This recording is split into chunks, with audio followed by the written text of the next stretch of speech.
Chegou a hora de tirar as dúvidas com o advogado. Vamos aos nossos estúdios em Piracicaba. Pergunte ao advogado.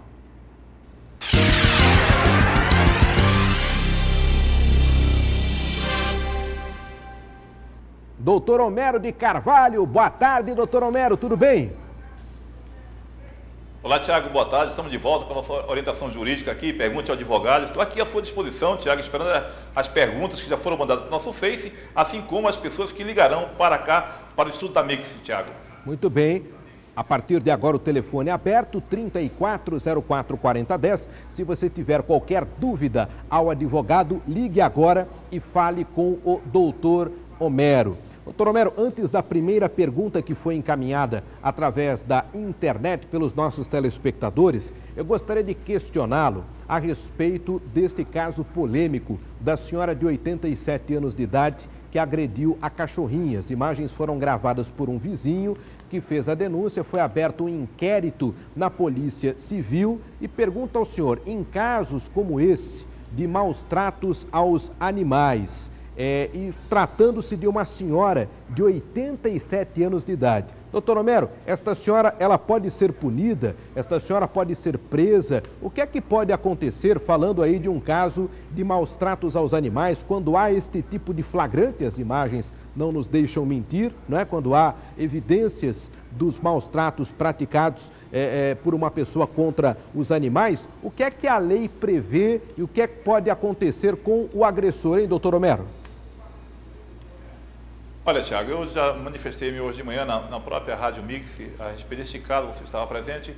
Prisão não vai. A lei que trata dos maltratos aos animais, ela não leva ninguém à prisão. É um crime de menor potencial ofensivo, é uma pena de menos de 1 ano, então o que vai acontecer é que ela pode responder perante o juizado especial criminal. Então, uma pena muito baixa, uma transação penal pode haver com ela, o juiz pode aplicar-lhe uma multa ou coisa parecida, Tiago. Agora, também não acredito que o judiciário vai querer aplicar uma pena a uma senhora que já tem 87 anos de idade.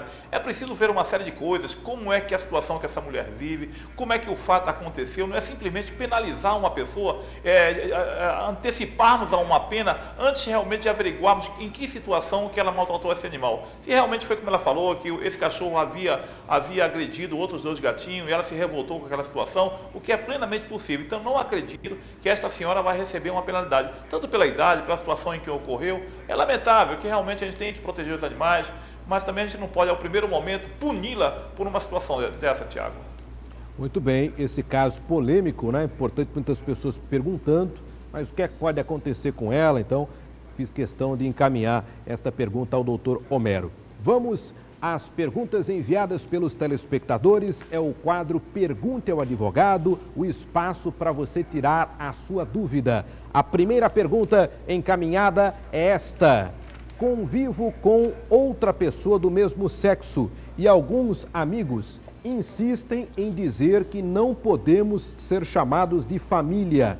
O que é que a lei diz sobre isso? A pessoa não quis se identificar, é de Piracicaba, então estamos falando aí de uma união homoafetiva, né? E a questão da terminologia, o termo família, pode ser aplicado legalmente. O que é que a lei fala a respeito disso, hein, doutor Homero? Sim, Tiago, o STJ já decidiu a respeito desse caso, já não há mais essa possibilidade das pessoas continuarem com esse preconceito que uma união homoafetiva, a pessoa não pode ser tratada de família, porque é uma família, quer queira, quer não, é uma família, muito embora é uma questão religiosa, muito embora por questão de princípios. A lei diz que pode sim ser chamado de família e pode inclusive constituir uma família com filhos e assim sucessivamente, igualmente como acontece com uma união entre homem e mulher. Então a lei diz que pode, a própria legislação, a doutrina e jurisprudência dos grandes tribunais do país, tanto quanto do STF quanto do STJ, estão dizendo que sim, que pode ser considerada família. Agora imagina você não chamar um casal, um homem com outro homem, uma mulher contra a mulher, não ser chamado de família, e como é que fica essa situação? Vai continuar essa história de você ficar humilhando, a questão do preconceito? Então pode sim ser chamado de família, Tiago. A lei própria prevê isso. É um assunto bastante polêmico aí, né, no que diz respeito aí às uniões homoafetivas. Você pode ligar agora no 34044010 e fazer a sua pergunta diretamente ao Dr. Homero. Nossa linha está liberada, 34044010. nós temos mais perguntas encaminhadas pelos telespectadores através da internet. A próxima pergunta aí. Assinei um serviço de internet de 10 megabytes, mas raramente atinge 2 megabytes.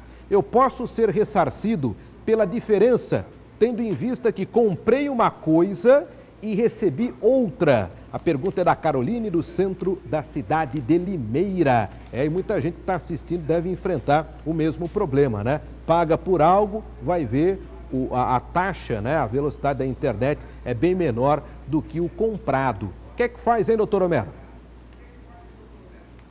Minha amiga Caroline de Limeira, esta é a velha história. Compra gato por lebre. Aliás, no Brasil, eu não sei como é que não se punem essas empresas de telefonia móvel, essas empresas que fornecem acesso à internet. Porque geralmente você compra uma internet de 10 megabytes, quando você vai colocar na sua casa, você pega um medidor, existe um medidor, você pode baixar na internet para você medir a velocidade da sua internet. Aí você vai ver, a sua internet está com 2 megabytes, você fica no prejuízo. Você deve reclamar, você deve procurar o PROCON da sua cidade, procure um advogado, se não tiver condições, procure a Defensoria Pública, porque ela é obrigada a te dar aquilo que você comprou. Você não deve comprar gato por lebre, porque a falta de punição dessas empresas é que leva exatamente essas empresas a agirem desta maneira no nosso mercado. E se fosse em qualquer país da Europa ou mesmo da América do Norte, tenho certeza que essas empresas não estariam mais revendendo seus produtos. Procure o seu direito, não se deixar por enganar ao comprar gato por lebre. São as orientações do doutor Homero. Pergunte ao advogado. Só aqui na Mix as orientações. Em qualquer área do direito, você manda a sua pergunta e o doutor Homero encaminha a orientação para você. Temos mais perguntas aí, doutor Homero. Vamos ao próximo questionamento dos telespectadores. O meu marido está preso e eu estou passando por dificuldades financeiras. Ouvi falar do auxílio reclusão. Como isso funciona? Qual é o valor? A pergunta é da Lucila, do Jardim Heloísa, da cidade de Leme. Muito obrigado, Lucila, pela sua pergunta. Também assunto polêmico aí, auxílio reclusão, né? Os parentes dos detentos, que tipo de benefício podem ter, hein, doutor Homero? Eu vou esclarecer uma vez por todas o que é auxílio reclusão. Muita gente, aliás, algumas pessoas da imprensa tem uma informação muito errada do que é auxílio reclusão. Mas preso tem direito ao auxílio reclusão? Ele vai receber pelo número de filhos? Não é nada disso. Quem tem direito ao auxílio reclusão é aquela pessoa que, quando estava fora do presídio, recolheu para a Previdência, quer dizer, recolheu para o INSS.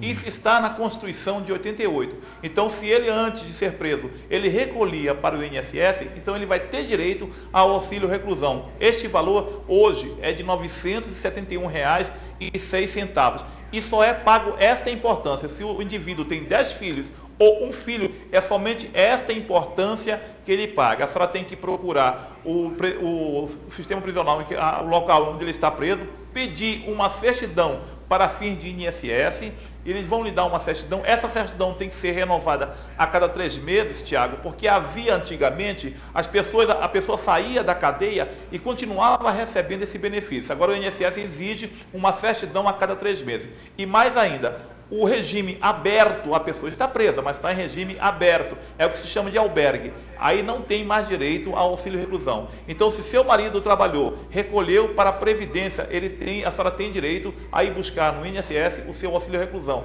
de R$ 971,06 no dia de hoje. É importante deixar claro, né, doutor Homero? O sujeito que não estava trabalhando, não estava fazendo nada, é detido, aí não tem direito ao benefício, né? Só aquele, como o senhor falou, que estava recolhendo. Que não estava trabalhando, mas que estava aplicando golpes na cidade, estava roubando, estava furtando, isso aí não recolhe em INSS, tem que ser recolhido realmente para a penitenciária e ficar lá passando necessidades, assim como a sua família também. Agora, aquele que trabalhou, que contribuiu, ele tem direito sim ao auxílio reclusão. Muito bem. São as perguntas para o doutor Homero de Carvalho. Você pode ligar aqui no 3404-4010, pode fazer o seu questionamento. Vamos liberar a linha aí para perguntas dos telespectadores de toda a nossa região, a integração da região através da Mix com a orientação. E eu abro espaço aqui para a orientação com o doutor Homero de Carvalho. Temos mais perguntas enviadas pelos telespectadores. Próxima pergunta. Moro em um apartamento, deixei de pagar o boleto do condomínio e fui protestado. É justo este processo? Quem pergunta é o Rafael, do centro de Piracicaba. Então ele foi inadimplente, ele deixou de pagar o condomínio e protesto nele. Agora, eu não sei se ele deixou de pagar uma vez só, mais de uma vez. Como é que é essa questão aí, hein, doutor Homero? A Lei 13.160/08, a lei estadual do Estado de São Paulo, ela agora admite que os cartórios recepcionem esses boletos em atraso. Então você pode sim ser protestado. Se você não pagar o seu condomínio, você vai ser protestado. Isso acontece desde 2008. Antigamente não, você ficava devedor, você não era protestado. Então, com o advento da Lei 13.168, que é uma lei estadual lá de 2008, então a pessoa pode sim ser protestado. O síndico leva este título até o cartório e você vai ser protestado se não pagar o boleto do seu condomínio. Bom, eu aviso, né? O condomínio que você paga é para ajudar no rateio da administração do seu prédio. Quando você atrasa, você acaba atrapalhando também aquelas pessoas que são honestas, que pagam no dia a dia. Se você tem um problema no seu condomínio de inadimplência, se você está com dificuldade financeira, procure o síndico do seu prédio e explique: olha, estou com uma dificuldade, eu gostaria que o senhor me desse um prazo para pagar esse condomínio. É a melhor forma de você conseguir sucesso sem ser protestado. Doutor Homero, quero aproveitar a sua participação para ouvir a sua opinião. O senhor é um profissional que percorre toda a cidade de Piracicaba e nesta quarta-feira Piracicaba está perplexa com estas 6 mortes. Né? Foram 5 mortes na região do Jaraguá, do Jardim Glória e mais outra morte no Bosques do Lenheiro. O senhor conhece essa região, doutor Homero? Porque a violência assusta, né, toda a população. Imagina as pessoas desses bairros, né, depois dessas mortes. Eu gostaria de ouvir o seu comentário, né, enquanto homem do direito, percorrendo a cidade, quando chega uma notícia como essa. Eu acho que é mais um motivo para que a gente lute por mais segurança pública nos municípios da nossa região, né, doutor Homero? É verdade, Thiago. É preocupante. É a primeira vez, eu sou advogado há 20 anos na área criminal, é a primeira vez que eu vejo uma chacina, né? Chacina é exatamente quando você tem uma grande quantidade de mortes, dá o nome de chacina, é a primeira vez que eu vejo. Lamentavelmente, Piracicaba vem se tornando muito violenta. Hoje dá medo de você andar à noite em Piracicaba. Os bairros da cidade, esse bairro onde aconteceu esse crime, não tinha esse histórico de violência. Há algum tempo, há uns 10 anos atrás, eles iam fazendo uma campanha junto com o Instituto Sou da Paz, um instituto que tem em São Paulo, pelo desarmamento. Mas, lamentavelmente, algumas pessoas dizem: não, o cidadão tem que andar armado. Ninguém tem que andar armado. Quem tem que andar armado é a força pública, é aquele que tem direito de andar armado para garantir a nossa segurança. Vejam o que aconteceu esta madrugada: 5 pessoas num bairro morta, no outro bairro, o Bosque do Lenheiro, mais uma pessoa. Quer dizer, aonde vamos parar? E agora começam esses crimes. Se a polícia não investigar para saber realmente os culpados, então nós podemos ter aí um deslanche, como acontece em São Paulo, naqueles bairros da periferia de São Paulo, desses crimes. As armas, segundo, me parece, não sei se é verdade, algumas cápsulas ou projétil, porque há uma diferença de projétil e projetil. Projetil é de arma de fogo e projétil é tudo aquilo que você arremessa. Essa é a técnica que se fala no direito criminal. Então, algumas cápsulas das armas P40, ela tem inscrições, ela tem um número dela. Então, vai ser fácil identificar quem foi essa pessoa que tinha essa arma, quem comprou essas cápsulas. Então, será fácil identificar. Isto é, se a polícia quiser, porque se a polícia quiser, ela vai chegar a essas pessoas que cometeram esse crime bárbaro. Foram 5 pessoas que foram mortas. Se eram pessoas que tinham passagens policiais ou não, não se dá direito de ninguém tirar a vida de ninguém.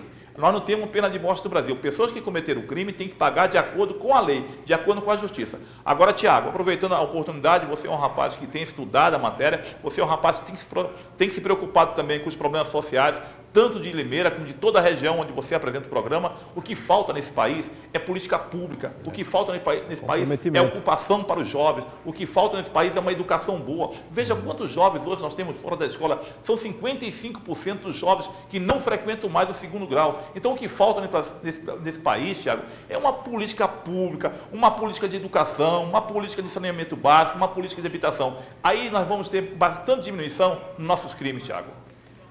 É o doutor Homero comentando aqui esta madrugada violenta, 6 mortes em Piracicaba, são 5h37. Temos alguém no telefone, alguma pergunta para o doutor Homero? Alô, quem fala?